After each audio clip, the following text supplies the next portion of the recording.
Il y a des choses dans la vie que tu dois améliorer au quotidien. Je dis bien chaque jour. La plupart des gens savent exactement ce qu'il faut faire pour changer leur vie, mais ils ne le font pas. Ils attendent que le hasard s'en en charge. Le problème, c'est que le hasard, lui, il n'a aucun intérêt à te rendre heureux. C'est comme confier le volant de ta vie à quelqu'un qui ne sait même pas conduire. Alors, aujourd'hui, je vais te montrer 6 domaines de ta vie qui doivent être améliorés chaque jour, sans interruption, sans pause et sans excuse. Parce que ces domaines, quand tu les cultives, tout le reste s'aligne. Ton énergie, ton argent, tes relations, ta paix intérieure. Mais attention, ce qu'on va voir ici, ce n'est pas du développement personnel mignon. Non.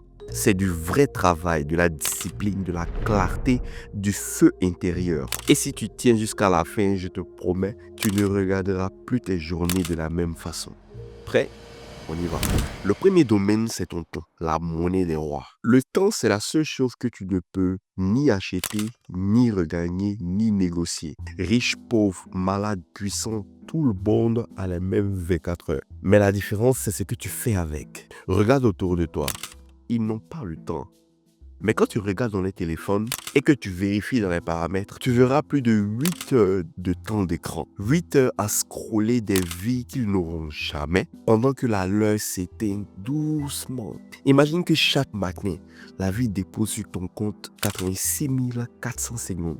Et à minuit, tout ce que tu n'as pas utilisé dans la journée disparaît. Qu'est-ce que tu ferais? Tu l'investirais ou tu le gaspillerais? Personnellement, si on veut se dire la vérité, on sait tous que le temps est précieux, mais on ne réalise pas vraiment l'importance. Jusqu'à ce qu'on réalise peut-être un jour que bientôt on va mourir. Là, la vie prend tout son sens. Le temps qui était déjà précieux, c'est maintenant qu'on réalise sa valeur. Depuis que j'ai compris cela, j'ai arrêté de courir partout. J'ai commencé à faire peu mais mieux. Et c'est là que bizarrement, on a plus de résultats avec moins d'efforts. Mais qu'est-ce que tu peux faire concrètement pour exploiter ton temps? D'abord, chaque soir avant de dormir, écris 3 priorités pour le lendemain. C'est-à-dire les 3 tâches les plus importantes pour le lendemain.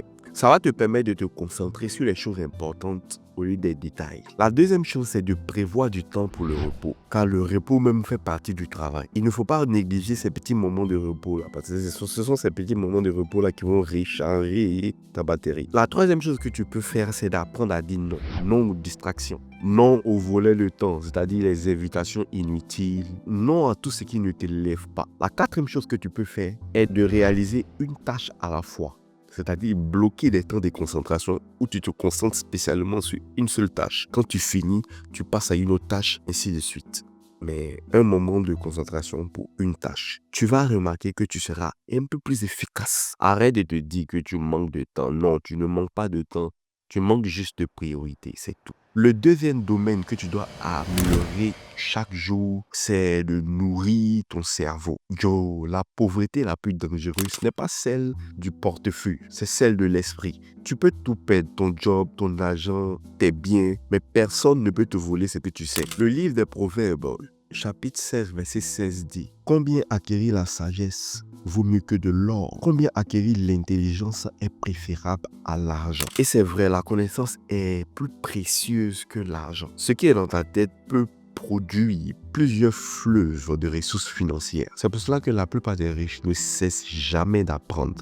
Ils sont toujours dans les séminaires, dans les conférences, toujours en train de lire des livres, comme s'ils n'ont pas déjà assez. Et les autres ne comprennent pas, mais justement, c'est parce qu'ils font tout ça qu'ils sont riches. Toi aussi, de ton côté, chaque jour, lis au moins 10 pages d'un livre qui te passionne, d'un livre qui t'apprend quelque chose. Écoute par exemple un podcast en allant au travail. Regarde une vidéo qui t'apprend, pas qui t'amuse tout le temps. Ce n'est pas forcément une question d'intelligence, c'est une question d'intention. Parce que le savoir attire l'abondance, comme l'ignorance attire la dépendance. En passant, si tu n'es pas encore abonné, je suis Mr. Will. Et sur cette chaîne, ma mission est de réveiller le leader qui sommeille en toi et de t'équiper pour que à ton tour, tu deviennes l'influenceur de ton domaine. Si c'est quelque chose qui t'intéresse, n'hésite pas à t'abonner et à liker la vidéo Et si tu es du genre à aller encore plus loin, clique le premier lien dans la description et on se retrouve en privé de l'autre côté. Le troisième domaine que tu dois absolument améliorer chaque jour, c'est la maîtrise de la parole. Bizarrement, parler a la capacité de convaincre les cœurs, de restaurer la paix ou de semer la zizanie dans le peuple. La parole est un contrôle sur les émotions. Lorsque tu communiques, tu peux attirer tout type d'atmosphère. Et c'est pratique partout. Dans l'amour, la communication. Dans les conflits, manque de communication. Le business, évidemment, la communication. Un vendeur peut rater une vente juste à cause d'une phrase mal tournée. Et un autre vendre la même chose 10 fois plus cher juste avec le bon ton.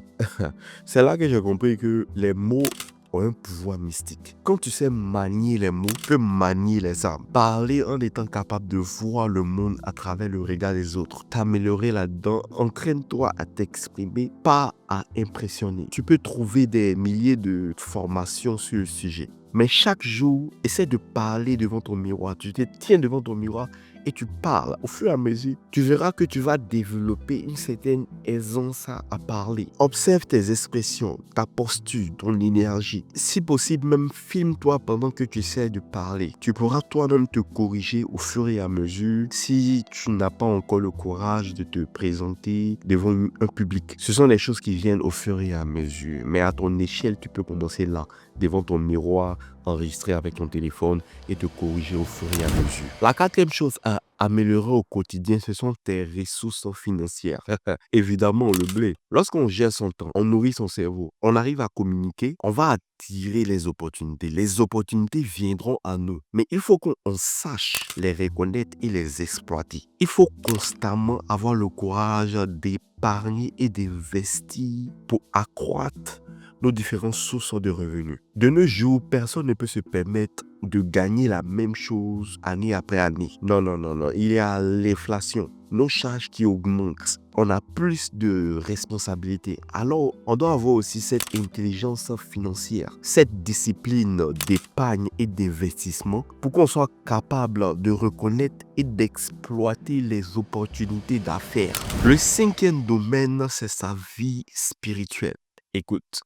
La vie n'est pas seulement ce que tes yeux peuvent voir, ce que tes oreilles peuvent entendre et ce que tes mains peuvent toucher. Ça, c'est juste la partie émergée de l'iceberg. C'est la partie visible, mais il existe un plus grand morceau, plus vaste, plus complexe et plus puissant que ce que tu as l'habitude d'expérimenter. Tout ce qui est visible a d'abord existé dans l'invisible. Les gens te montreront leur succès sans te montrer leur pratique spirituelle. Mais détrompe-toi, c'est la source. Tu peux ne pas croire, mais j'aimerais que tu expérimentes ça toi-même en priant, jeûnant, en te documentant sur comment le monde spirituel fonctionne et l'influence qu'il a au quotidien sur ta vie sans même que tu t'en aperçoives. Le sixième domaine que tu dois absolument améliorer chaque jour, c'est ta gratitude, le langage de l'univers. La gratitude est un peu comme une énergie qui bonifie nos situations. Voir et s'attarder sur le côté positif de la vie nous garde dans un état de joie. En fait, la gratitude, ce n'est pas ignorer les problèmes, non. C'est plutôt voir la lumière au milieu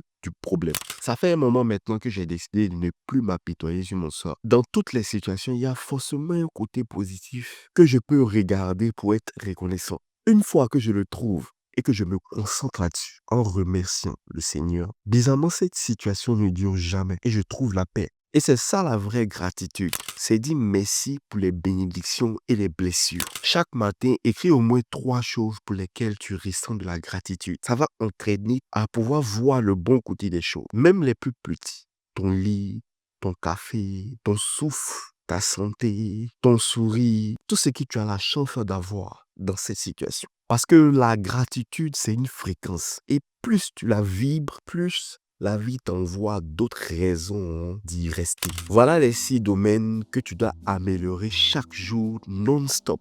Pas besoin d'en faire trop, pas besoin d'en faire les 6 en même temps. Choisis un et commence aujourd'hui. Parce que ce n'est pas la grandeur du changement qui compte, c'est la constance dans le mouvement. C'est la discipline que tu as dans l'amélioration de tous ces domaines-là. Mais dis-moi, parmi ces 6 domaines, lequel vas-tu commencer à travailler dès aujourd'hui? Et si de ton côté, tu as d'autres domaines, tu as d'autres idées de domaines qui pourraient bénéficier à la communauté, n'hésite pas à me le dire dans les commentaires. C'était Mr. Wilf et n'oublie pas, là où l'obscurité est roi, nous déclarons que la lumière soit.